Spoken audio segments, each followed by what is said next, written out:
हम लोग coordination compound DPP discuss करें, JEE Mains question from 2013 to 2020। सबसे पहले क्वेश्चन नंबर 2 देखो, it's given the type of isomerism which exhibits between these two complexes. उसमें ध्यान से देखो, हमने अगर ध्यान से देखोगे तो पैलेडियम सेंटर एटम सेम है, इसमें HCl और NHC यूज कर रहे हैं, तो दिस इज लिंकेज आइसोमरिज्म। समझ आ रहा है? क्वेश्चन नंबर 2 में हमने एक जगह HCl माइनस यूज कर रहे हैं, दूसरी तरफ NCS माइनस यूज कर रहे हैं, तो लिगेंड की डोनेशन साइड डिफरेंट है, लिगेंड की डोनेशन साइड डिफरेंट है, तो यहाँ पे लिंकेज आइसोमरिज्म आ जाएगी।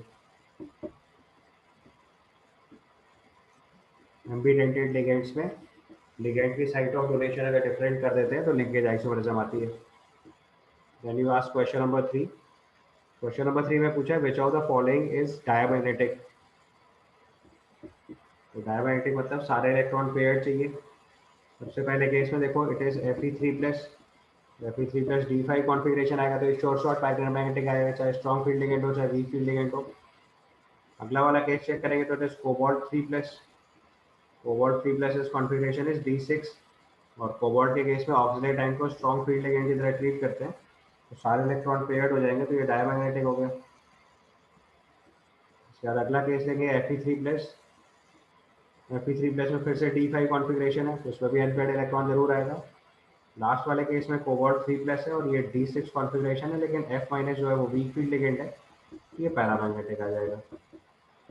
डायमैग्नेटिक आपसे पूछा गया तो उसका आंसर बी मार्क कर देंगे। उसके बाद आपने नेक्स्ट क्वेश्चन पूछा है, question number 8। Question number 8, it is given. Consider the following coordination compound CONH3 whole thrice Cl3. The formation of this complex is species which acts as a Lewis acid.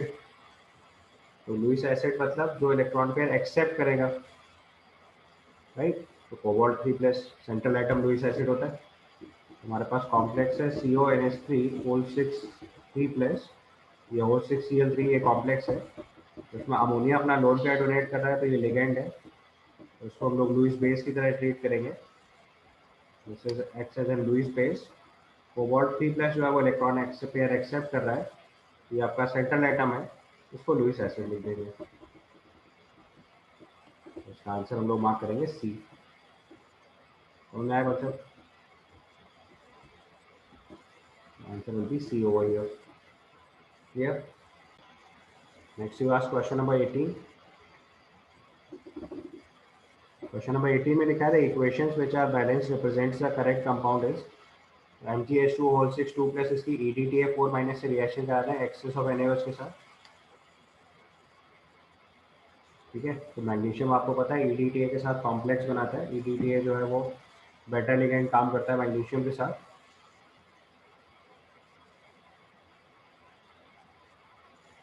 ठीक है, इसके बाद अगले case में लिखा है कॉपर सल्फेट की KCl से रिएक्शन करा रहे हैं, ये कॉम्प्लेक्स देखो गलत लिखा हुआ है। कॉपर सल्फेट अगर KCl से रिएक्शन कराता है तो यहाँ पे रिडक्शन हो जाता है, और जो कॉम्प्लेक्स बनता है उसमें कॉपर+1 ऑक्सीजन स्टेट में होता है, उसका कॉम्प्लेक्स बनता है K3CuCN4। और ध्यान रखना है यहाँ कॉपर+1 ऑक्सीजन स्टेट में होता है। मैंने आपको आइडोमेट्रिक टाइट्रेशन में सिखाया था, कॉपर सल्फेट की जैसे Ki से रिएक्शन होती है वैसे ही कॉपर सल्फेट KCl के साथ रिएक्ट करता है, राइट। उसके बाद सी ऑप्शन में लिखा हुआ है Li2O की KCl से रिएक्शन करा रहे हैं, it is forming LiCl and K2O, तो ये भी गड़बड़ है, क्योंकि पोटेशियम ऑक्साइड जो ज़्यादा बेसिक करेक्टर होगा तो ये रिएक्शन रिवर्स फॉलो करेगी, सी भी इनकरेक्ट हो गया। और डी वाले केस में लिखा हुआ है COCl NH3 होल 5+, इसमें 5H+ ऐड कर रहे हैं, तो ये Cobalt 2+, 5NH4+ और Cl- में ब्रेक कर जा रहा है, ये इसका करेक्ट फॉर्म दिया हुआ है, क्योंकि कोबाल्ट क्लोराइड कॉम्प्लेक्स है जो अमोनिया के साथ, अगर इसमें मीडियम एसिडिक कर देंगे तो अमोनिया को H+ आयन प्रोवाइड करके कॉम्प्लेक्स को ब्रेक कर देगा, तो Cobalt 2+, 5NH4+ और Cl- बन जाएगा। ये आपका करेक्ट केस हो गया, तो उसका आंसर डी मार्क कर देंगे। ठीक है, नेक्स्ट क्वेश्चन देखेंगे, question number 22। Question number 22, it's given the correct statement on the isomerism associated with the following complex ions। NiH2O whole 5 NH3 2+ दे रखा है, NiH2O होल 4 NH3 होल 2+ दे रखा है, और NiH2O होल थ्राइस NH3+ दे रखा है। तो देखो सबसे पहले वाले केस से स्टार्ट कर रहा हूँ, तो उसमें MA5B वाला केस है, it will not show geometrical isomerism, not optical isomerism. ठीक है, इसके बाद बी और सी देखेंगे तो वो दोनों ज्योमेट्रिकल आइसोमरिज्म शो कर देंगे। स्ट्रक्चर बना दे रहा हूँ। बी वाले केस में दोनों NH3 अगर अपोजिट लगा देंगे तो ये ट्रांसफॉर्म हो गया, और दोनों NH3 सेम साइड अप्लाई कर देंगे तो इससे फॉर्म बन जाएगा।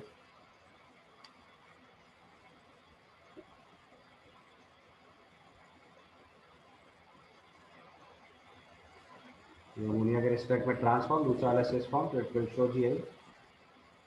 और अगर 3 लिगेंड सेम और 3 डिफरेंट बनाएंगे तो इसमें कौन सा केस बनेगा? फेशियल एंड मेरिडियनल फॉर्म बन जाएगी। तो निकेल के केस में अगर हमें 3 वाटर और 3 अमोनिया लिए तो उसका एक फॉर्म तो फेशियल बना सकते हैं और एक मेरिडियनल फॉर्म बनाएंगे। ये आपका फेशियल फॉर्म हो गया। मेरिडियनल फॉर्म में ये आपका मेरिडियनल फॉर्म हो गया। ये भी ज्योमेट्रिकल आइसोमरिज्म शो कर रहा है। इसका मतलब B and C will show geometrical isomerism. इसका आंसर सी मार्क कर देंगे। ठीक है,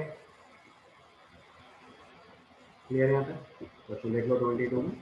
22 में पूछा है, जो कॉम्प्लेक्सेस दे रखे हैं उनके बारे में पूछा गया कि कौन कौन से GI शो करेंगे। तो first one will not show GI, second one will show GI, इसमें सिस ट्रांसफॉर्म बन रहा है। Third one will also show GI, तो B and C will show GI। तो इसका आंसर जो हो जाएगा सी हो जाएगा। उसके बाद क्वेश्चन नंबर 27 देखो। The pair of compounds having metal in their highest oxygen state. सब केस में ऑक्सीजन स्टेट निकाल लो फटाफट। तो मैग्नीज में MnO2 में ऑक्सीजन स्टेट चेक करेंगे +4, CrO2 Cl2 में 6 +6, NiCl2 2 माइनस में चेक करेंगे तो निकेल 2+, कोबाल्ट Cl4 2 माइनस में चेक करेंगे तो ये कोबाल्ट 2+, उसके बाद FeCN6 3 माइनस चेक करेंगे तो Fe3+, उसके बाद CuCN4 2 माइनस चेक करेंगे तो कोबाल्ट कॉपर 2+, और लास्ट में FeCl4 2 माइनस लिखेंगे, ये हो गया 6+, नॉट 6+, ये हो जाएगा 2+, और लास्ट में दे रखा है CO2O3, ये हो गया 3+।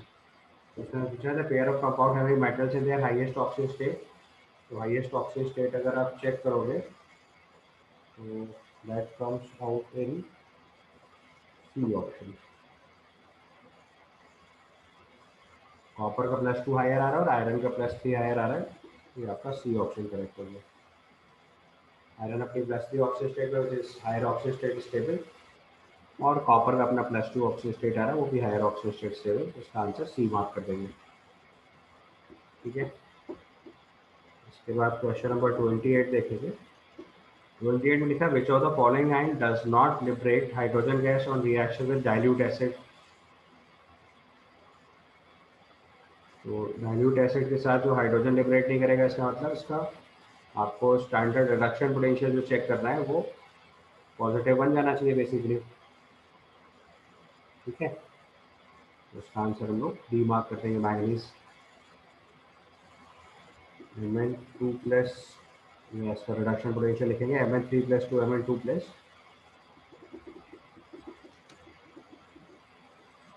ये रिडक्शन, इसका E0 वैल्यू चेक कर लेंगे अगर रिडक्शन पोटेंशियल।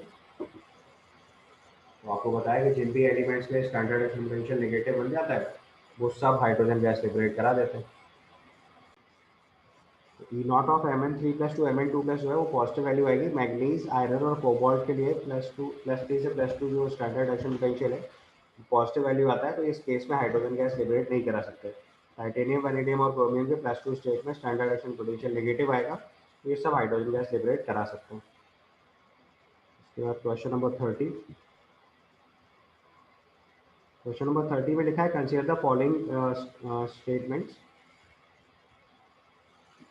इसमें cobalt NH3 whole fours Br2 की रिएक्शन ब्रोमाइड आयन से करा के कोबाल्ट NH3 Br3 बना रहे हैं। तो बोला है 2 isomers are produced if the reactant compound is cis isomer. तो उसमें देखो थोड़ा ट्रिक है, पहले जरा कॉन्फिगरेशन लिख लो। तो अगर हम इसका सिस फॉर्म लिखेंगे, दोनों Br ऐसे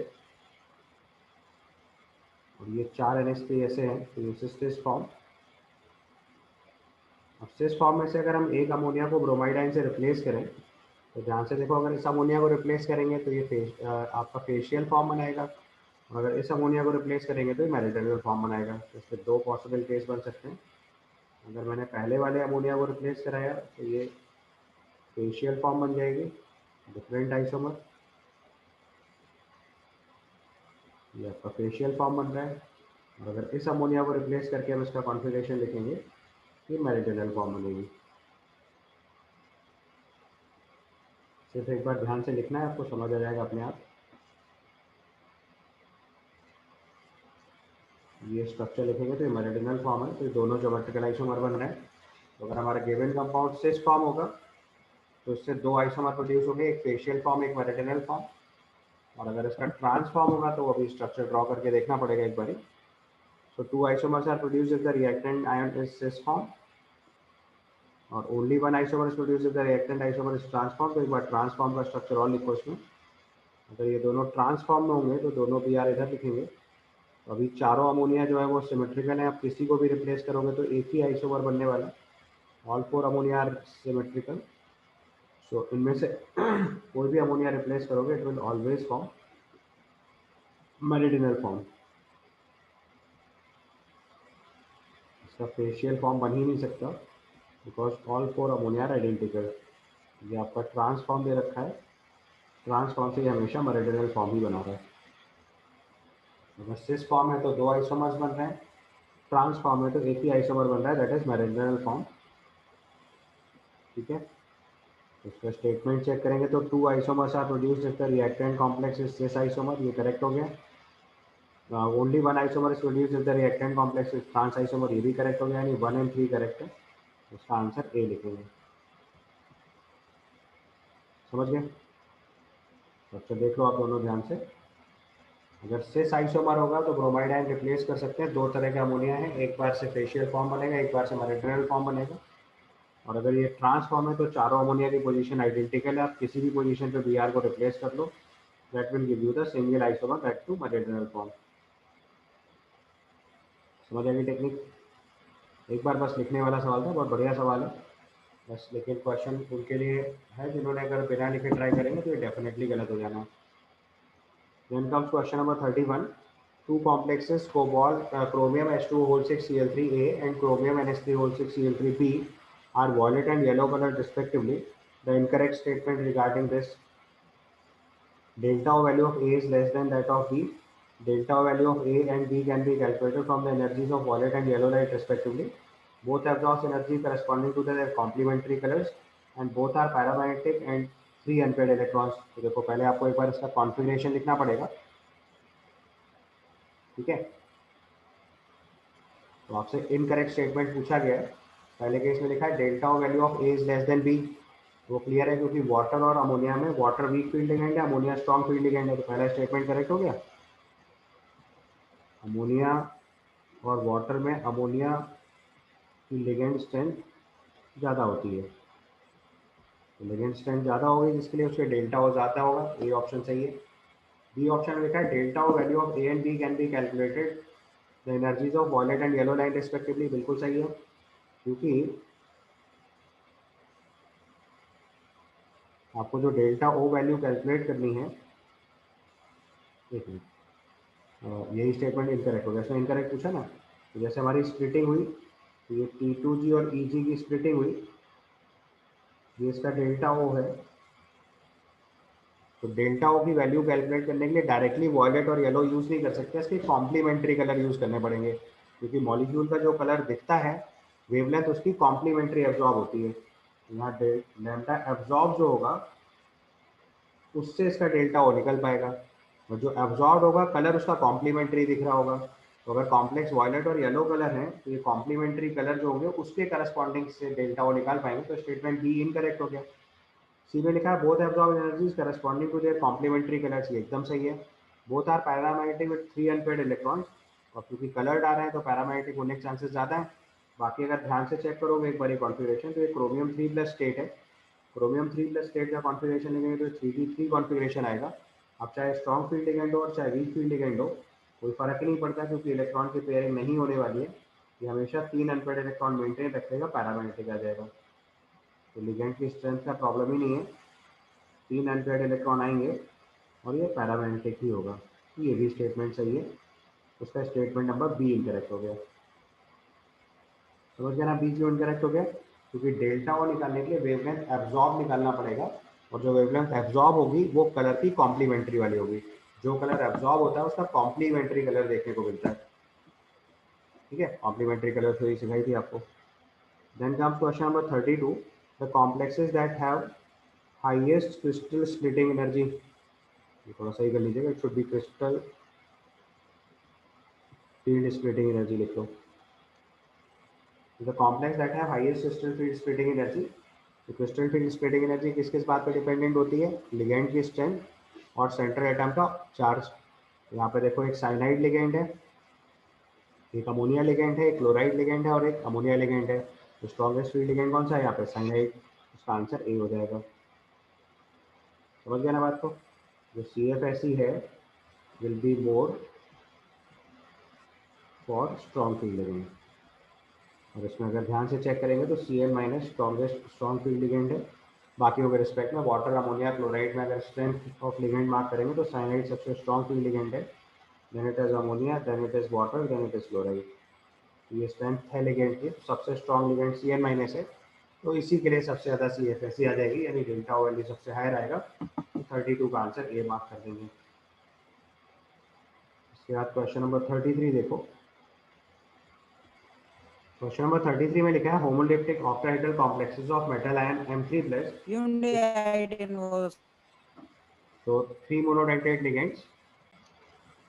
तो देखो बेसिकली यहाँ पे पहले कलर मार्क कर लो अपने पास। विब्ग्योर होता है VIBGYOR। ठीक है, ये 400 नैनोमीटर से लेके 720 नैनोमीटर के बीच का रेंज है। तो यहाँ से यहाँ की तरफ जा रहे हैं तो वेवलेंथ इंक्रीज कर रहा है, तो ऑटोमेटिकली एनर्जी डिक्रीज करेगी। ठीक है, अब जरा लिगेंड्स के करस्पॉन्डिंग लिखना शुरू करें तो L1 L2 L3 absorbs the wavelength of region L1 L2 L3, ये 3 लिगेंड हैं। L1 absorbs green colour, L2 absorbs blue colour and L3 absorbs red colour. ठीक है, तो जो भी वेवलेंथ एब्जॉर्ब हो रही है उसके करस्पॉन्डिंग एनर्जी लिखनी है। तो अगर हम यहाँ से डेल्टा ओ का ऑर्डर लिखेंगे, यानी स्प्लिटिंग एनर्जी का ऑर्डर लिखना स्टार्ट करें, तो सबसे ज़्यादा स्प्लिटिंग एनर्जी किसकी आएगी? ब्लू वाले के लिए। उसके बाद नेक्स्ट वाली किसके लिए आएगी? L1 के लिए। और सबसे कम किसके लिए आएगी? L3 के लिए। ठीक है, जिसकी स्प्लिटिंग एनर्जी ज़्यादा होगी वही लिगेंड सबसे ज़्यादा स्ट्रॉन्गर हो जाएगा। ये स्ट्रेंथ ऑफ लिगेंड का ऑर्डर हो जाएगा। 33 का आंसर हम लोग सी रिपोर्ट कर देंगे। ठीक है, नेक्स्ट क्वेश्चन आपने पूछा है क्वेश्चन नंबर 35। क्वेश्चन नंबर 35 में लिखा है the total number of isomers of for a square planar complex MfCl SCnNO2। तो चारों लिगेंड डिफरेंट है। तो स्क्वायर प्लेनर कॉम्प्लेक्स में अगर MABCD लेते हैं तो 3, अगर हम MABCD का स्ट्रक्चर लिखते हैं सारे लिगेंड डिफरेंट, तो उसके जो टोटल नंबर ऑफ आइसोमर्स बनेंगे वो टोटल 12 बन जाएंगे। ठीक है, एक बार अरेंज करके देख लो बस केवल। अगर हम अरेंजमेंट देखेंगे तब तो केवल 3 ही बन रहे हैं, बट इसमें SCn माइनस और NO2 माइनस दोनों एम्बीडेंटेड लिगेंड है, तो थोड़ा ड्रॉ करना पड़ जाएगा, थोड़ा टेक्निकल काम हो गया। देखो सबसे पहले F लिखा हमने, F के रिस्पेक्ट में एक बार Cl ट्रांस लिख लो, F के रिस्पेक्ट में एक बार SCn ट्रांस लिख लो, और F के रिस्पेक्ट में एक बार NO2 ट्रांस लिख लो। मैंने तो इतना फिक्स कर दिया। वंस इट इज डन तो बचे हुए दोनों लिगेंड आप कैसे भी लिख लो, SCn माइनस और NO2 कहीं भी लिख दो, तो पहले 3 फॉर्म बनेंगे। इतना पहले सबको समझ में आ रहा है?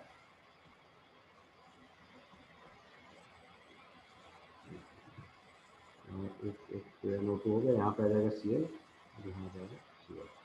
ये पहले देखो 3 हमने ज्योमेट्रिकल आइसोमर लिख लिए सबसे पहले स्क्वायर प्लेनर कॉम्प्लेक्स से। अब देखो इसमें क्या है, SCn माइनस और NO2 माइनस दोनों एम्बीडेंटेड लिगेंड है। तो अब देखो हर केस में 4 ऑप्शन बनेंगे। कैसे? एक बार यहाँ सल्फर डोनर नाइट्रोजन डोनर, एक बार सल्फर डोनर ऑक्सीजन डोनर, इसके बाद एक बार नाइट्रोजन डोनर नाइट्रोजन डोनर, फिर नाइट्रोजन डोनर ऑक्सीजन डोनर। हर एक केस में 4 केस बनेंगे, तो टोटल आइसोमर होगा 3 × 4 यानी कि 12। समझ आया कॉन्सेप्ट? तो पहले हमने इसके GI बनाए 3, HCl माइनस और NO2 माइनस दोनों एम्बीडेंटेड लिगेंड्स हैं। तो सल्फर और ऑक्सीजन डोनर, सल्फर और नाइट्रोजन डोनेशन साइट है पहले वाले केस में, और नाइट्रोजन और ऑक्सीजन डोनेशन साइट है दूसरे वाले केस में। तो एक बार यहाँ से सल्फर डोनर, यहाँ से नाइट्रोजन डोनर एक केस, यहाँ से सल्फर डोनर ऑक्सीजन डोनर दूसरा केस, नाइट्रोजन डोनर तीसरा case, nitrogen donor oxygen donor चौथा केस। तो हर एक स्ट्रक्चर में चार चार पॉसिबिलिटीज बनेगी। तो सब में चार चार पॉसिबिलिटी बनेगी, तो तीन स्ट्रक्चर ऑलरेडी, इनके चार पॉसिबिलिटी ईच लिख लो, तो टोटल 12 आइसोमर्स बन जाएंगे। समझ गए? तो जीआई तो आपको बताया था, अगर MABCD होते हैं तो 3 जीआई बनते हैं।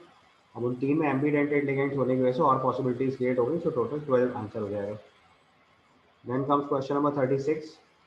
36 में लिखा है the difference in number of unpaired electrons of a metal ion in its high spin and low spin octahedral complex of the two, the central atom is, the difference in the number of unpaired electron of a central atom in its high spin and low spin octahedral complex is 2।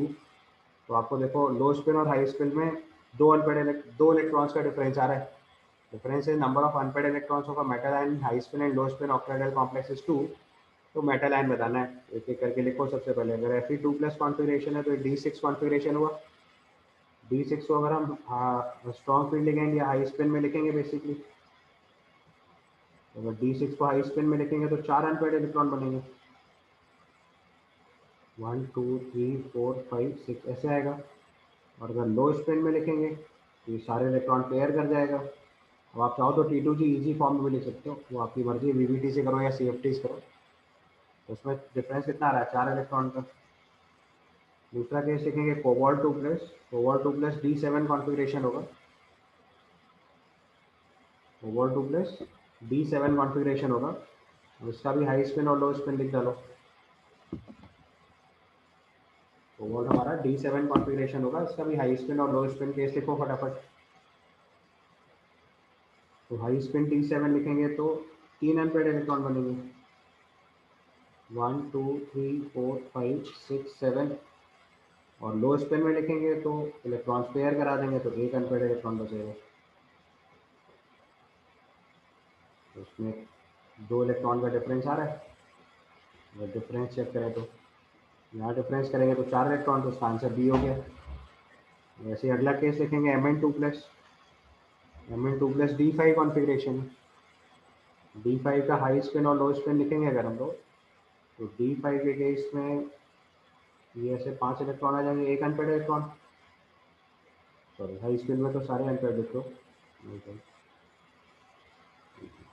अगर high spin के case में लिखेंगे तो 5 unpaired electron होंगे, और लो spin में लिखेंगे तो ये एक अनपेड इलेक्ट्रॉन होगा। इसमें भी देखो 4 का डिफरेंस आ रहा है। लास्ट में Ni2+ चेक करेंगे, दिस इज D8 कॉन्फ़िगरेशन।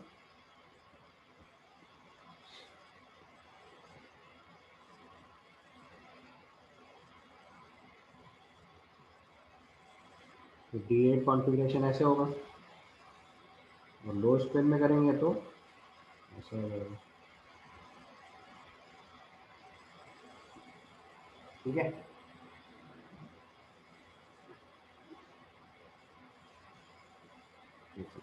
जल्दी जल्दी इसको T2G EG के फॉर्म में लिख लो तो ज़्यादा अच्छा रहेगा। मतलब ये तो मैंने आपको VBT से बताने की कोशिश करी, अगर किसी को प्रॉपरली लिखना है तो आप T2G और EG फॉर्म में लिख लो तो बेस्ट हो जाएगा आपके लिए। ठीक है, क्योंकि ऑक्टाहेड्रल कॉम्प्लेक्सेस के केस में निकेल में चाहे स्ट्रॉन्ग फील्ड लिगेंड हो चाहे वीक फील्ड लिगेंड हो, हाई स्पिन और लो स्पिन के केस में इलेक्ट्रॉन की पेयरिंग होती ही नहीं है इसमें। तो जैसा D8 था वैसे D8 ही कॉन्फ़िगरेशन मेंटेन हो जाएगा। लिख लोगे एक बार? तो D8 कॉन्फ़िगरेशन हाई स्पिन लो स्पिन में चेक करोगे तो 0 आएगा डिफरेंस में। जितने इलेक्ट्रॉन पहले एम्पेयर थे बाद में उतने ही एम्पेयर रहेंगे, क्योंकि D8 में पेयरिंग का स्कोप ही नहीं होता है। T2G6 EG2 फॉर्म बनेगा, तो बिल्कुल ऐसे ही लिखना है। अगर किसी को कन्फ्यूजन है तो आप CFT की तरह लिख लो, अदरवाइज ऐसे भी काम चलेगा। अगर आपको D8 याद आ जाएगा कि D8 में इलेक्ट्रॉन की पेयरिंग नहीं कराते हैं, क्योंकि there is no need of that pairing, क्योंकि अंदर 2 ऑर्बिटल खाली किए ही नहीं जा सकते। ये कभी भी ऑक्टाहेड्रल कॉम्प्लेक्सेस के केस में हमेशा D8 कॉन्फ़िगरेशन हाई स्पिन लो स्पिन में सेम आएगा। अगर ऐसे लिखना है तो उसका कॉन्फ़िगरेशन लिखेंगे तो T2G6 EG2 आएगा। EG2 के दोनों इलेक्ट्रॉन अनपेयर्ड होंगे। ऊपर वाले कॉन्फ़िगरेशन से लिखें चाहे नीचे वाले कॉन्फ़िगरेशन से लिखें, both ways it is same. इसके बाद नेक्स्ट क्वेश्चन आपने पूछा हुआ है question number 41। Question number 41 is given the metal ion the metal d orbital that are directly facing the ligands in K3COCN6। K3COCN6 में देखेंगे तो कोबाल्ट 3 प्लस ऑक्सीजन स्टेट हो गई, Cn minus strong field ligand हो गया और ये octahedral complex है। ऑक्टाहेड्रल की स्प्लिटिंग में जो लिगेंड्स होते हैं वो अप्रोच करते हैं कहाँ से, dx स्क्वायर वाई स्क्वायर और dz स्क्वायर वाले डायरेक्शन से अलॉन्ग द एक्सिस अप्रोच करते हैं। So metal d orbitals that are directly facing the ligands are dx square y square and dz square। dxy dyz dxz जो है वो in between the axis होते हैं तो उनमें रिपल्शन कम लगता है, तो इसका आंसर डी मार्क कर देंगे। तो हमने कि ऑक्टाहेड्रल फील्ड में जो लिगेंड्स अप्रोच करते हैं they approaches along X axis and Y axis and Z axis.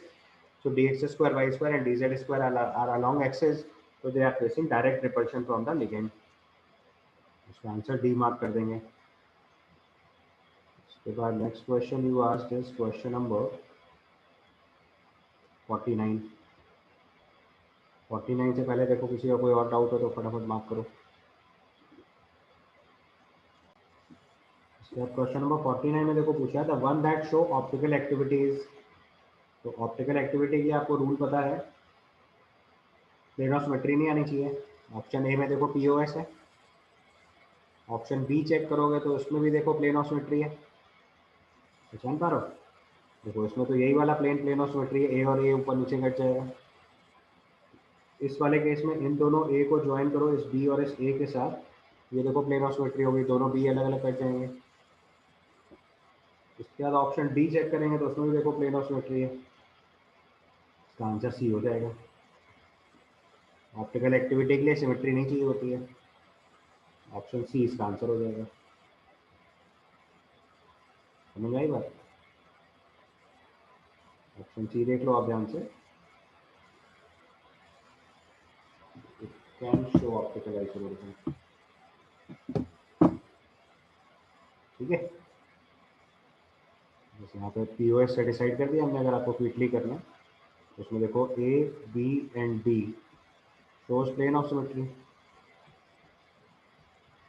इसकी ऑप्टिकली इनएक्टिव, यानी कि इनके केस में ऑप्टिकल आइसोमेरिज्म आने का स्कोप खत्म। सी विल शो ऑप्टिकल आइसोमेरिज्म। ठीक है, उसके बाद क्वेश्चन नंबर 50 देखो। Question number 50 is given the maximum possible denticity of the ligand given below towards a common transition metal and inner transition metal respectively are। तो देखो हमारे पास जो लिगेंड है पहले इसकी डोनेशन साइड चेक कर लो सब। तो उसमें देखो एक ऑक्सीजन डोनेशन साइड, दूसरी ऑक्सीजन डोनेशन साइड, फिर तीसरी नाइट्रोजन डोनेशन साइड, एक और नाइट्रोजन डोनेशन साइड, एक oxygen donation side, nitrogen donation side और दो oxygen donation side. These are the possible sides जो हमने पहले डोनेशन के लिए चेक करना है। अब उसने पूछा होगा कि मैक्सिमम पॉसिबल डेंसिटी बतानी है आपको कॉमन ट्रांजिशन एलिमेंट के लिए और कॉमन इनर ट्रांजिशन एलिमेंट के लिए। ठीक है, तो देखो अगर आप पहले टोटल डोनेशन साइड चेक करोगे तो दे आर 8, लेकिन आपको पता है कि ट्रांजिशन एलिमेंट्स में जो कॉमन डोनेशन आते हैं वो अप टू 6 तक जाते हैं। तो यहाँ पे डेंसिटी अगर मार्क करेंगे फॉर ट्रांजिशन एलिमेंट, तो ट्रांजिशन एलिमेंट की डेंसिटी मैक्सिमम 6 तक जाती है रूटीन में, कॉमन ट्रांजिशन एलिमेंट में तो 6 आ जाएगा। इनर ट्रांजिशन एलिमेंट्स में और आगे जा सकते हैं। इनर ट्रांजिशन एलिमेंट्स में जितनी भी टोटल डोनेशन साइट है सब चेक कर लो, मैक्सिमम डोनेशन साइट ही हमारे पास 8 है, तो मैक्सिमम कोऑर्डिनेशन नंबर 8 तक जाएगा, इसका आंसर 6 एंड 8 हो जाएगा। ठीक है, समझ आ गई बात। इसके बाद क्वेश्चन नंबर 51 देख लो। Question number 51 is given the correct statement among 1 and 1 to 3 are valence bond theory cannot explain the color exhibited by the transition metal complex। Correct है, कलर थ्योरी को हम लोग CFT या उसके आगे वाली थ्योरी से एक्सप्लेन करते हैं, BBT से कलर एक्सप्लेन नहीं हो पाता है, क्योंकि पैरामेटिज्म डायमेटिज्म वाले कलर तो एक्सप्लेन हो जाते हैं, और उसके आगे के जो DD ट्रांजिशन का केस है या जहाँ पे कॉम्प्लीमेंट्री कलर थ्योरी का केस है वो सब वैलेंस बॉन्ड थ्योरी से एक्सप्लेन नहीं हो पाता है, तो स्टेटमेंट 1 करेक्ट है। स्टेटमेंट नंबर 2 में लिखा है valence bond theory can predict quantitatively the magnetic property of the transition metal complex.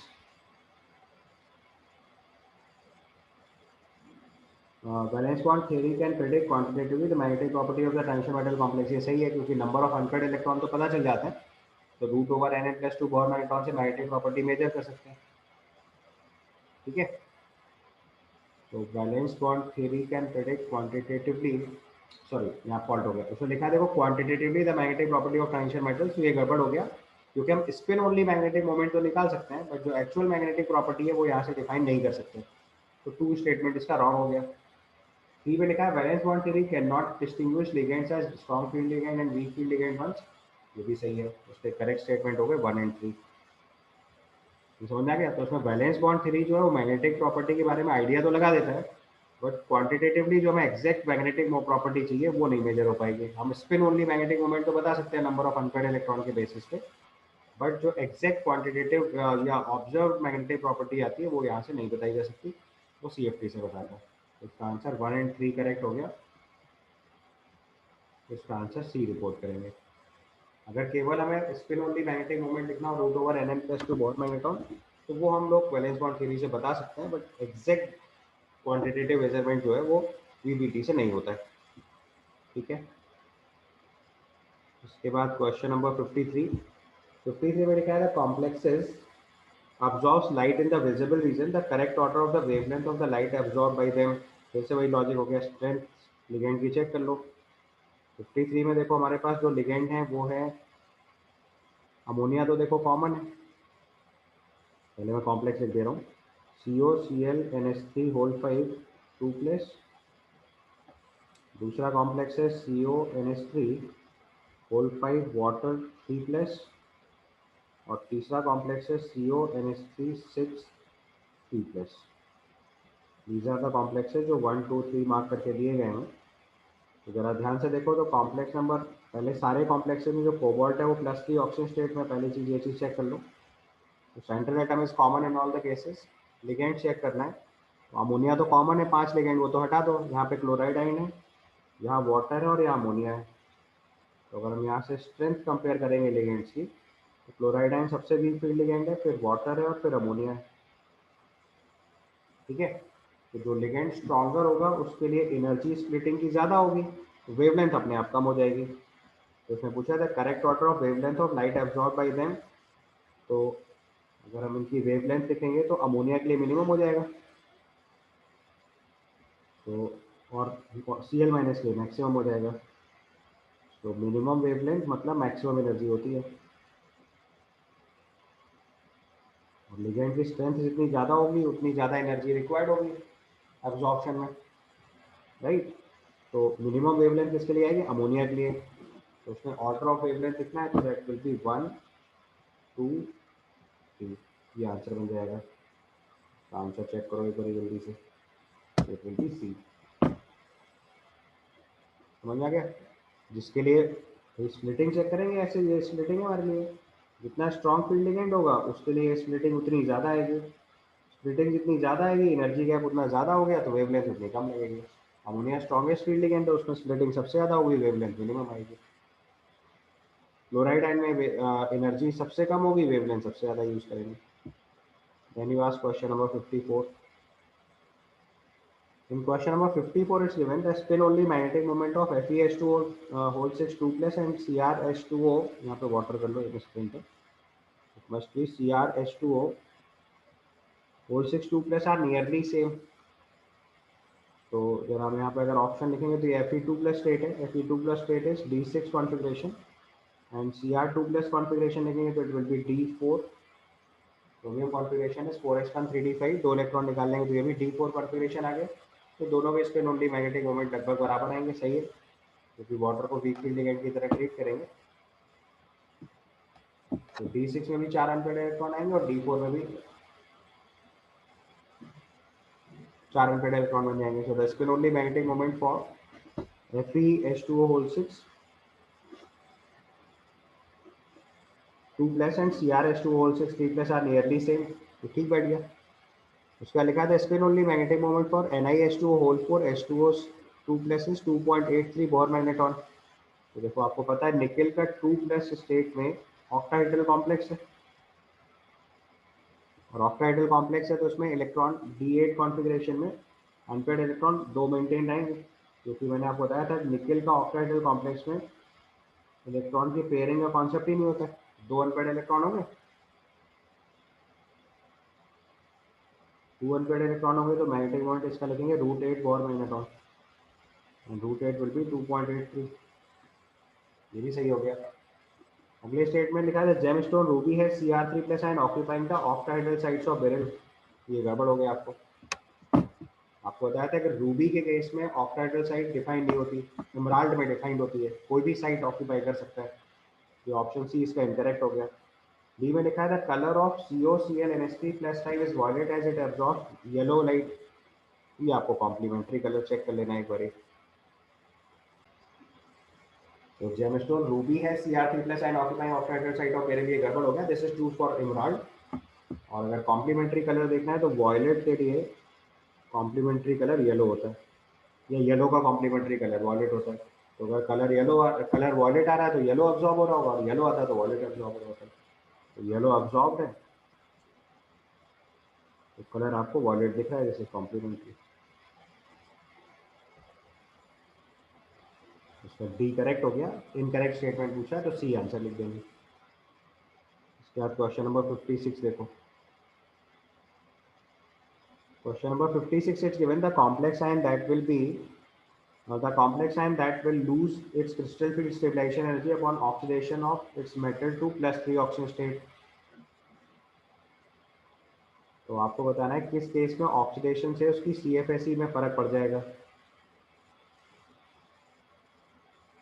तो इनके जरा केस लिख दो। सबसे पहले निकेल 2 प्लस है, nickel 2 plus is D8 configuration. आपके पास Fe2 प्लस है, दिस इज D6 कॉन्फ़िगरेशन। उसके बाद हमारे पास कोबाल्ट 2 प्लस है, D7 कॉन्फ़िगरेशन। और Zn2 प्लस है, D10 कॉन्फ़िगरेशन। ये हमारे पास कॉन्फ़िगरेशन है, देखो ध्यान से, ठीक है। पेयरिंग एनर्जी को इग्नोर करना है। आपको बताना है कि CFSE कम करानी है ऑक्सीडेशन से। तो अगर निकेल 2 प्लस को हम निकेल 3 प्लस में कन्वर्ट करेंगे तो ये D7 कॉन्फ़िगरेशन हो जाएगा, loss of electron is oxidation. ये Fe3 प्लस में कन्वर्ट होगा तो ये D5 कॉन्फ़िगरेशन हो जाएगा। ये कोबाल्ट 3 प्लस में कन्वर्ट होगा तो D6 कॉन्फ़िगरेशन हो जाएगा। और Zn3 प्लस लिखेंगे तो ये D9 कॉन्फ़िगरेशन हो जाएगा, ठीक है। अब जरा कॉन्फ़िगरेशन लिख लो तो D8 कॉन्फ़िगरेशन में, अच्छा जो हमारे पास लिगेंड है वो चिलेटिंग लिगेंड है, तो उसको स्ट्रॉन्ग फील्ड की तरह ट्रीट करेंगे, ठीक है। और एक एक करके चेक करो तो उसका कॉन्फ़िगरेशन आएगा T2G6Eg2। इसका कॉन्फ़िगरेशन हो जाएगा T2G6Eg, T2G5Eg2, ये कॉन्फ़िगरेशन बनेगा, ठीक है। तो अब देखो अगर हम CFSE चेक करेंगे तो जैसे ही T2G से इलेक्ट्रॉन कम होगा तो CFSE तो बढ़ जाएगी, क्योंकि T2G की एनर्जी कम होती है, Eg की एनर्जी ज़्यादा होती है, ठीक है। या CFSE कैलकुलेट कर लो तो ज़्यादा बढ़िया रहेगा, जैसे आपको अच्छा लगे, दोनों रास्ते हैं। तो देखो हमने निकेल 2 प्लस पहले कॉन्फ़िगरेशन लिखा D8 में। अच्छा चिलेटिंग लिगेंड है तो सब स्ट्रॉन्ग फील्ड लिगेंड की तरह ट्रीट करना है। तो D8 का स्ट्रॉन्ग फील्ड में T2G6Eg2 बना, CFSE आएगा -1.2 डेल्टा हो। निकेल 3 प्लस कन्वर्ट करेंगे तो ये D7 हो गया, T2G6Eg1। तो ये देखो -1.2 डेल्टा हुआ, तो CFSE -1.8 डेल्टा हो गई। उसके बाद Fe2 प्लस लिखेंगे तो D6 से कॉन्फ़िगरेशन D5 हुआ, पहले -0.4 डेल्टा हुआ, बाद में 0 हुआ। यहाँ देखो CFSE लूज हुई, ये आपका आंसर हो गया। अगले केस में कोबाल्ट 2 प्लस से कोबाल्ट 3 प्लस गया तो -1.8 डेल्टा हो से -2.4 डेल्टा हो गया, और हायर हो गया CFSE। लास्ट में Zn2 प्लस से Zn3 प्लस गया तो ये 0 से -0.6 डेल्टा हो गया, ये भी देखिए आपका और हायर एंड पे गया। तो उसने पूछा हुआ है कि the ion which will lose its CFSE stabilization energy upon oxidation to the metal state, to lose its stabilization energy will be B answer। समझ गया? थोड़ा सा ज़्यादा कैलकुलेशन करके दिखा दी मैंने, अदरवाइज आप एक गो में भी समझ सकते थे। D6 से D5 जाने में CF ऐसी यूज कर जाएगी। ठीक है, 56 आंसर भी हो गया।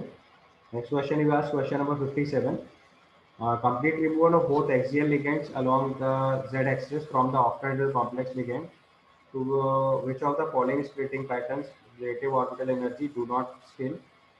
तो देखो, अगर हमने z एक्सिस से दोनों एक्सियल लिगेंड हटा दिए तो ये स्क्वायर प्लेनर में कन्वर्ट हो जाएगा। ये समझ आई पहले आपको? Completely revolve both the axial ligands along the z-axis from the octahedral complex leads to the which of the following splitting pattern। अगर दोनों z एक्सिस के लिगेंड हटा दिए तो ये हमारा जो octahedral complex था वो स्क्वायर प्लेनर में कन्वर्ट हो गया।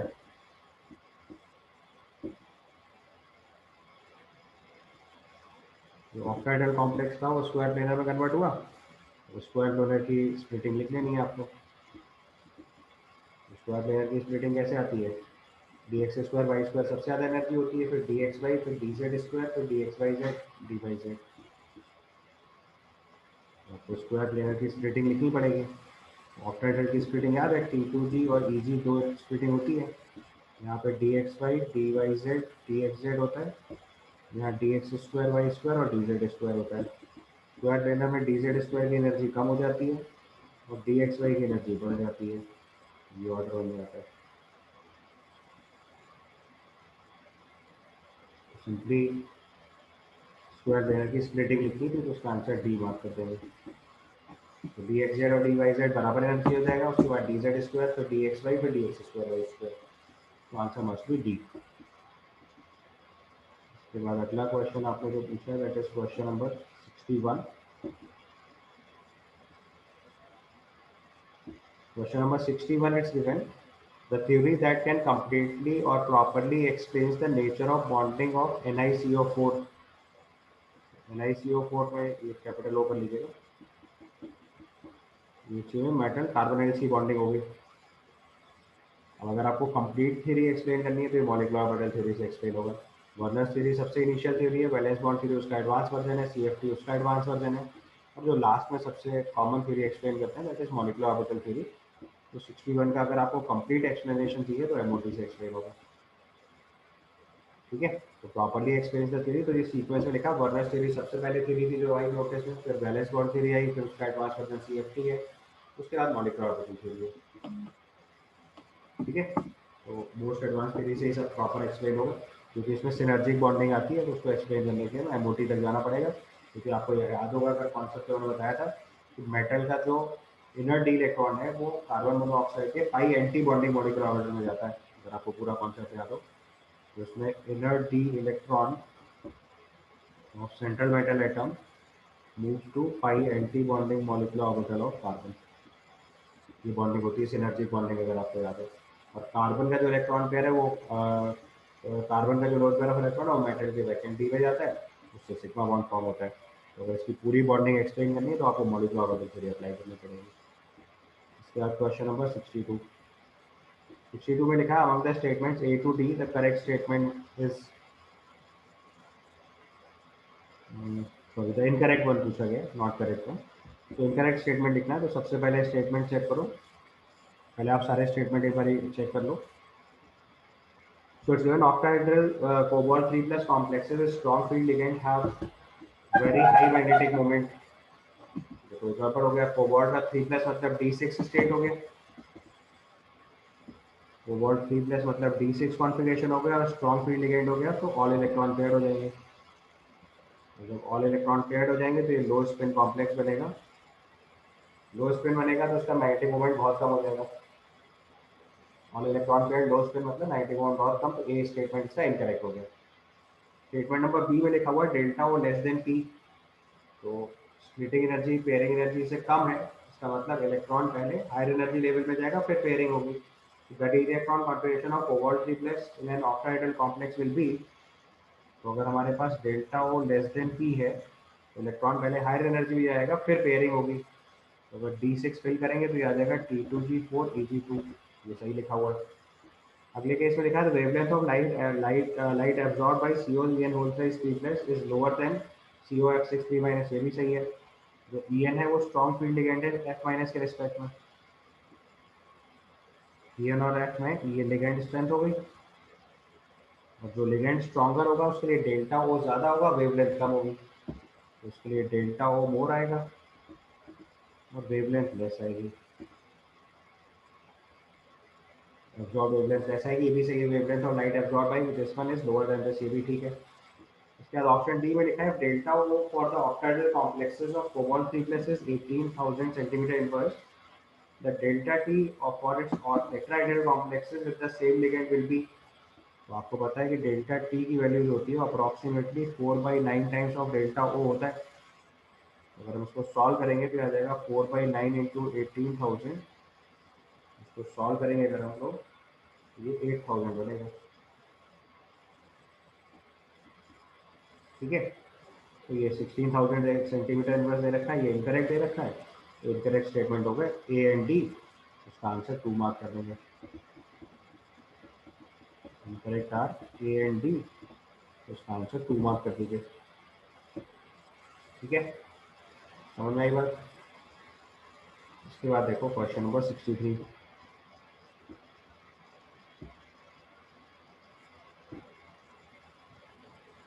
क्वेश्चन नंबर 63 में लिखा हुआ है the number of possible optical isomers for the complexes Ma2B2 with sp3 and dsp2 hybridized metal atom respectively is, note A and B are unidentate neutral and unidentate monoanionic ligands respectively।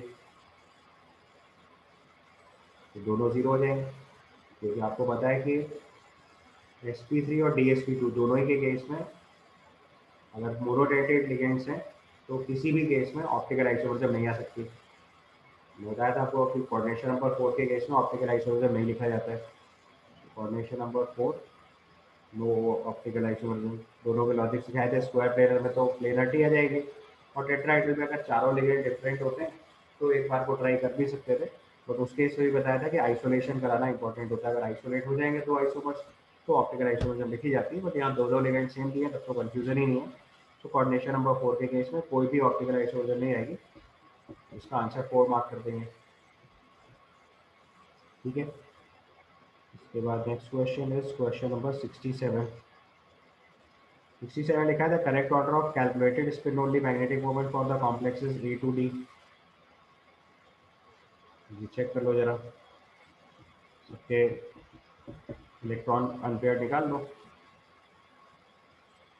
Question number 67 में देखेंगे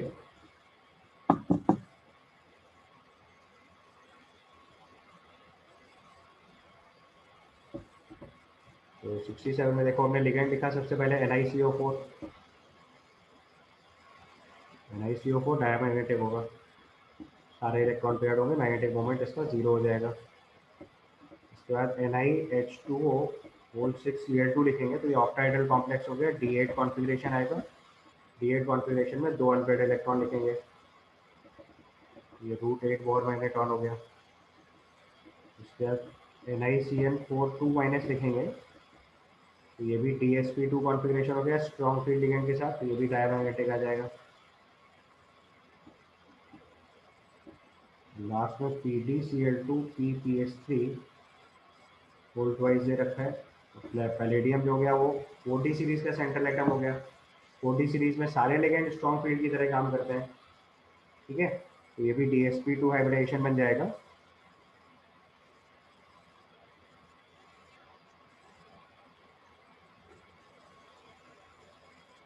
correct order of calculated magnetic moment only.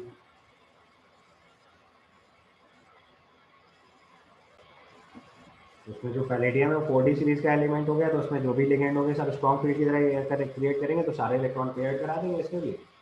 ये भी DsP2 configuration बन जाएगा, तो ये भी diamagnetic हो जाएगा। तो जो डायमैग्नेटिक है उनके मैग्नेटिक मोमेंट जीरो हो जाएंगे, 2 हाईएस्ट हो जाएगा, तो इसका आंसर बी मार्क कर देंगे।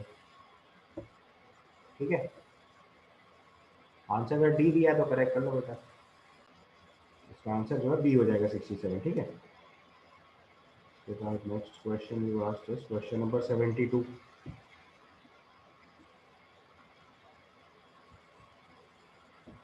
क्वेश्चन देखिए, क्वेश्चन नंबर 72। 72 में दिया है ऑक्टाइडल Mn2+ and टेट्राइडल nickel 2+ complexes consider the following statement both the complexes can be high spin। देखो हमारे पास Mn2+ का ऑक्टाइडल कॉम्प्लेक्स है, तो Mn2+ ऑक्सीजन स्टेट लिखेंगे तो ये D5 कॉन्फ़िगरेशन आएगा। अगर D5 कॉन्फ़िगरेशन को ऑक्टाइडल कॉम्प्लेक्स बनाना है तो strong field ligand weak field ligand दोनों केस हो सकता है, तो both the complexes can be लिखा हुआ है, ध्यान से देखना जरा। तो both the complexes can be high spin, बिल्कुल ठीक है। अगर इसका वीक फील्ड लिगेंड ले लेंगे तो ये हाई स्पिन आ जाएगा। और निकेल 2+ ले लेंगे, टेट्राइडल कॉम्प्लेक्स लिखना है तब तो ये हाई स्पिन आएगा ही आएगा, इसमें तो कोई दिक्कत ही नहीं है। D8 कॉन्फ़िगरेशन है और ये अगर टेट्राइडल कॉम्प्लेक्स है तो ये तो हाई स्पिन आना ही है, क्योंकि इलेक्ट्रॉन पेयरिंग कराने की जरूरत ही नहीं है, sp3 हाइब्रिडेशन लाना है हमको। ये करेक्ट हो गया।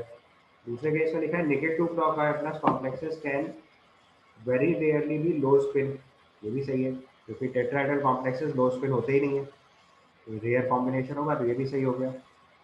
तीसरे स्टेट में लिखा है strong field ligand Mn2+ complexes can be low spin, ये सही है। अगर Mn2+ का D5 कॉन्फ़िगरेशन में स्ट्रॉन्ग फील्ड लिगेंड करेंगे ये लो स्पिन आ जाएगा, ये भी सही हो गया। लास्ट केस में लिखा है aqua solution of Mn2+ ion is yellow in colour, ये गड़बड़ लिखा हुआ है। Mn2+ का जो एक्वा सोल्यूशन होता है ये पिंक कलर होता है। तो स्टेटमेंट नंबर 1, 2 एंड 3 करेक्ट है। 1, 2 एंड 3 करेक्ट के बेसिस पे अगर इसका आंसर लिखेंगे तो it comes out to be A. ठीक है, यार क्वेश्चन नंबर 74 देखो। 74 में लिखा था one that is not expected to show isomerism. आपको देखना है इनमें से किसमें से आइसोमेरिज्म नहीं आएगी। तो सबसे पहला केस लिख रखा है PtNH3 होल्ड बाई Cl2, ये सही है, स्क्वायर प्लेनर कॉम्प्लेक्स आएगा। प्लेटिनम के केस में लिगेंड की स्ट्रेंथ कुछ भी हो स्क्वायर प्लेनर ही बनेगा, उसमें सिस ट्रांस आइसोमर जमा सकती है, ये इसका सिस फॉर्म हो गया, अब ये इसका ट्रांसफॉर्म हो गया। दूसरा केस लिखा है NiNH3 hold 4 H2O hold wise, इसमें भी सिस ट्रांस आइसोमर जमा जाएगी, ऑक्टाइडल कॉम्प्लेक्स है, देखो या समझ गए। निकल के केस में वाटर जो है वो दो ऐसे लगा दो, 4 अमोनिया ऐसे हो गए, तो ऑक्टाइडल कॉम्प्लेक्स बनेगा, ये इसका सिस फॉर्म हो गया। इसी का ट्रांसफॉर्म लिखना है, सॉरी ट्रांसफॉर्म पहले लिखिए, अभी सिस फॉर्म लिखना है, तो दोनों वाटर एडजेसेंट अप्लाई कर दो, ये 4 अमोनिया हो गए। ठीक है, इसके बाद अगला केस लिखेंगे NiNH3 होल साइज, तीनों अगर बाइडेंटेड लिगेंड कर दिए तो ये ऑप्टिकल आइसोमर शो करने लग जाएगा।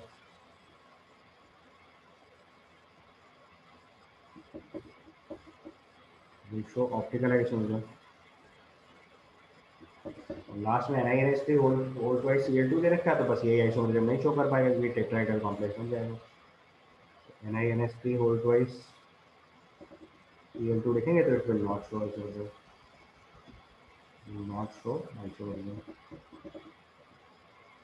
इसका आंसर डी मार्क कर देंगे।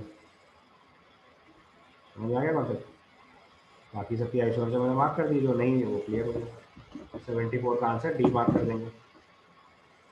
ठीक, उसके बाद अगले पेज पे और नेक्स्ट क्वेश्चन है 75।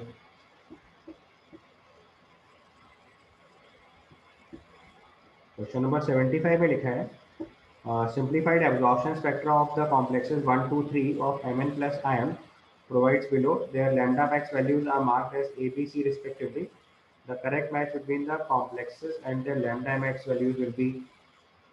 अब ध्यान से देखो, जिसकी वेवलेंथ जिसके लिए ज़्यादा एब्जॉर्ब होगी वो लिगेंड वीक हो गया। तो सबसे पहले 75 में आप लैम्डा मैक्स देख के स्ट्रेंथ ऑफ लिगेंड मार्क कर लोगे। तो अगर हम यहाँ से स्ट्रेंथ ऑफ लिगेंड मार्क करेंगे तो जिस लिगेंड का लैम्डा ज़्यादा होगा उसके लिए ई कम हो जाएगा, यानी लिगेंड वीक हो जाएगा। तो सबसे वीक फील्ड लिगेंड सी हुआ, सी के बाद ए हुआ, ए के बाद बी हुआ। लॉजिक क्लियर है। लैम्डा मैक्स की वैल्यू जिसके लिए मिनिमम आएगी वो आपका स्ट्रॉन्ग फील्ड लिगेंड होगा। तो वेवलेंथ कम मतलब एनर्जी एब्जॉर्ब ज़्यादा, एनर्जी ज़्यादा मतलब स्प्लिटिंग ज़्यादा, यानी स्ट्रेंथ ऑफ लिगेंड ये होगी। तो लिगेंड की स्ट्रेंथ हमने सी ए बी मार्क कर ली। अब देखो 3 लिगेंड दे रखे हैं आपको, NCS- F- और अमोनिया। लिगेंड्स देख लो, NCS माइनस, लिगेंड की स्ट्रेंथ देखो हमारे पास एक है NCS माइनस, एक है F माइनस और एक है अमोनिया। इसमें फ्लोराइड आयन जो है वो वीक फील्ड लिगेंड हो गया, फ्लोराइड आयन जो है वो वीक फील्ड लिगेंड हो गया। तो सी वाले से तो 2 मार्क कर देना है, इतना ही आपका आंसर आ जाएगा। देखो बना दिया तो सी वाले को 2 से मार्क कर दो। फ्लोराइड आयन सेकेंड वन, इसको सी से मैच करा दो सीधी सी। अब जो ए वाला है 3 से मार्क कर दिया, मतलब इनके नंबर डाल दे रहा हूँ। ये पहले 1 था, सबके नंबर डाल देता हूँ पहले। This one is 1 and this one is 3 as per the question. Chloride ion सबसे वीक फील्ड लिगेंड है तो उसको सी से मार्क करना है। और बी जो है वो सबसे स्ट्रॉन्ग फील्ड लिगेंड है, तो NCS माइनस से मैच करा दो। ए जो है वो अमोनिया से मैच करा दो। ये आंसर हो जाएगा, आंसर हो जाएगा B1 A3 C2, मतलब ये आंसर हो जाएगा। ठीक है, तो लिगेंड की स्ट्रेंथ का खेल है, और कुछ नहीं। और दोस्तों NCS माइनस और अमोनिया की स्ट्रेंथ में आपको थोड़ा कंफ्यूजन आ सकता है, बट वो आप ऑप्शन देखते हो तो आपको कोई कंफ्यूजन नहीं आना था, क्योंकि fluoride and weak field ligand होगा, ये कंफर्म है। तो हमने उससे सबसे पहले मैच करा देना था, बाकी आंसर क्लियर हो जाता है। क्योंकि NCS माइनस और अमोनिया में नाइट्रोजन डोनर है, तो यहाँ स्ट्रेंथ की लिगेंड अगर आपको एग्जैक्ट याद नहीं होगा तो कंफ्यूजन हो सकता है, बट वो कंफ्यूजन उसने आपसे पूछे ही नहीं। तो ऐसी जगह पे कई बार क्वेश्चन बचा के निकल जाना होता है, ज़्यादा लोड नहीं लेना होता है, क्योंकि इस तरह के सवाल दिए जाते हैं जहाँ वो आपको नहीं कंपेयर कराना चाहते। Then C79 complex A has a composition of H2O H12O6Cl3Cr. If the complex on treatment with concentration loses 13.5% of its original mass, the correct molecular formula of A, ये मैंने आपको थ्योरी नोट में direct question कराया हुआ है, अगर आपको याद हो तो आप पहले इस कंपाउंड का मॉलिकुलर मास निकाल लो अगर आपको निकालना है। तो ये Cr Cl3.6H2O है एक तरीके से, इसका मॉलिकुलर वेट निकालो और उसका 13.5% निकाल लो, तो आपको पता चल जाएगा कितना वाटर कोऑर्डिनेशन स्फीयर के बाहर निकलना है। Molecular weight of Cr Cl3.6H2O निकालो, तो it comes out to be 265। उस मॉलिकुलर वेट का 13.5% निकालो, दैट इज अप्रॉक्सीमेटली 36। इसका मतलब एक मोल कॉम्प्लेक्स के साथ 2 मोल ऑफ वाटर क्रिस्टलाइजेशन है, तो कोऑर्डिनेशन स्फीयर के बाहर 2 मोल ऑफ वाटर लिखना, उसके बेसिस पे इसका आंसर जो है बी बन जाएगा। ठीक है, उसके बाद क्वेश्चन नंबर 82 पूछा है आपने। सर हाँ बेटा। सर 75 वाले में NH उसके बाद क्वेश्चन नंबर 82 देखो, the crystal field stabilization energy of COFH2O whole thrice 3+S, और उसमें देखो delta O greater than P दे रखा आपको ऑलरेडी, यानी कि पेयरिंग एनर्जी कम है तो इलेक्ट्रॉन पहले पेयर कराएंगे। इसमें पहले ऑक्सीजन स्टेट लिखोगे तो कोबाल्ट 3+ हो गया, यानी D6 कॉन्फ़िगरेशन हो गया। D6 कॉन्फ़िगरेशन में अगर delta O greater than P है तो उसका मतलब पहले पेयर कराएंगे, फिर इलेक्ट्रॉन हायर एनर्जी लेवल भेजेंगे। ठीक है, तो इसका कॉन्फ़िगरेशन लिखो एक बार जरा। क्वेश्चन नंबर 82 में थोड़ा करेक्शन है, इट शुड बी डेल्टा और लेस देन P, क्योंकि लिगेंड वीक फील्ड लिगेंड लिख रहे थे तो उल्टा लिखा हुआ है। तो D6 कॉन्फ़िगरेशन में अगर delta O less then P है, यानी कि पहले इलेक्ट्रॉन हायर एनर्जी लेवल में जाएगा फिर पेयरिंग होगी, तो उसका कॉन्फ़िगरेशन लिखेंगे अगर हम, तो ये हो जाएगा P2G4 Eg2। तो अगर इसकी CF ऐसी लिखेंगे तो ये आ जाएगा -0.4 डेल्टा। ठीक है, इसका आंसर ए मार्क कर दिया। उसके बाद क्वेश्चन नंबर 83 देखना है। 83 it's given the one that can exhibit highest paramagnetic behavior among the following। Highest paramagnetic मतलब most number of unpaired electron count करने। ठीक है, तो देखो सबसे पहले स्टार्ट करते हैं तो पैलेडियम, और तो चेक ही नहीं करने की जरूरत है क्योंकि उसमें तो इलेक्ट्रॉन पेयर ही हो जाएंगे, क्योंकि 40 सीरीज का मेंबर है। उसके बाद वाले केस में चेक करना है तो हमारे पास आयरन है +2 ऑक्सीजन स्टेट में।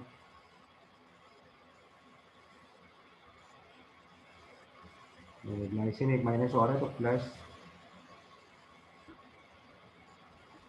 2 of KC13 ammonia 0 0 plus 2 oxygen state हो गया। ठीक है, प्लस 2 ऑक्सीजन स्टेट हुआ तो ये D6 कॉन्फ़िगरेशन हुआ और D6 में इसको हम लोग इलेक्ट्रॉन पेयरिंग ही कंसीडर कर लेंगे। जबकि अगला वाला केस जो दे रखा है कोबाल्ट, नेक्स्ट वाले केस में कोबाल्ट का ऑक्सीजन स्टेट मार्क करोगे तो it comes out to be 4 2 6। Cobalt का ऑक्सीजन स्टेट निकालो जरा अगले वाले। ठीक है, तो पैलेडियम की तो 4D सीरीज हो गया तो सारे इलेक्ट्रॉन पेयर्ड होंगे। आयरन के केस में भी स्ट्रॉन्ग फील्ड की तरह ट्रीट कर देंगे तो D6 डायमैग्नेटिक हो गया क्योंकि बाइडेंटेड लिगेंड आते हैं, चिलेटिंग आने की वजह से स्ट्रॉन्ग फील्ड की तरह काम होने लगता है। सी वाले ऑप्शन में देखो कोबाल्ट का +5 ऑक्सीजन स्टेट लिखना पड़ेगा क्योंकि जैसे लिखा उसके हिसाब से तो और कोई ऑप्शन ही नहीं बच रहा। ऑक्सीडेट टाइम पे 2 माइनस हो जाएगा, 4 माइनस 2 माइनस 6 माइनस 6 माइनस को 1 माइनस करेंगे तो ये +5 बन जाएगा। +5 हो जाएगा तो ये D2 कॉन्फ़िगरेशन हो जाएगा तो 2 अनपेयर्ड इलेक्ट्रॉन हो जाएंगे। और लास्ट में टाइटेनियम 3+ दे रखा है, टाइटेनियम 3+ का कॉन्फ़िगरेशन D1 हो जाएगा, एक अनपेयर्ड इलेक्ट्रॉन आएगा। और बिना ये चेक करेंगे ऑक्सीजन स्टेट क्या है वो आपका मैटर नहीं है, जैसे गिवन है उसी से चेक करेंगे तो हाईएस्ट पैरामीटरिज्म सी के साथ आ जाएगी क्योंकि 2 अनपेयर्ड इलेक्ट्रॉन दिखेंगे। और तो फॉर्मूला फॉल्टी हो सकता है बट जो गिवन है वैसे ही करना है। Will this complete your all the questions. ठीक है, कोई और डाउट है तो बोलो फटाफट। 90th क्वेश्चन और देख लीजिए, लास्ट में ये भी पूछा है। क्वेश्चन नंबर 90 में लिखा है for D4 metal atom, for a D4 metal ion in the octahedral field the correct electronic configuration. तो देखो D4 कॉन्फ़िगरेशन है तो उसमें देखो delta O greater than P less than P का केस दे रखा है। तो D4 में अगर delta O less than P है यानी पेयरिंग एनर्जी ज़्यादा है और एनर्जी हायर लेवल में पहले जाएगा तो इलेक्ट्रॉन बनेगा T2G3 Eg1। यही आंसर हो गया इसका। तो बी तो अपने आप इनकरेक्ट हो गया। इसके बाद अगर delta O greater than P हो गया तो पहले इलेक्ट्रॉन पेयर होंगे नीचे, फिर हायर एनर्जी हो जाएंगे तो T2G4 Eg0 आंसर हो जाएगा। तो T2G4 Eg0 बनेगा, ये भी कॉन्फ़िगरेशन में नहीं दिया हुआ है, इसमें करेक्ट आंसर केवल ए बन जाएगा। ठीक है, तो this completes your APT. Thank you.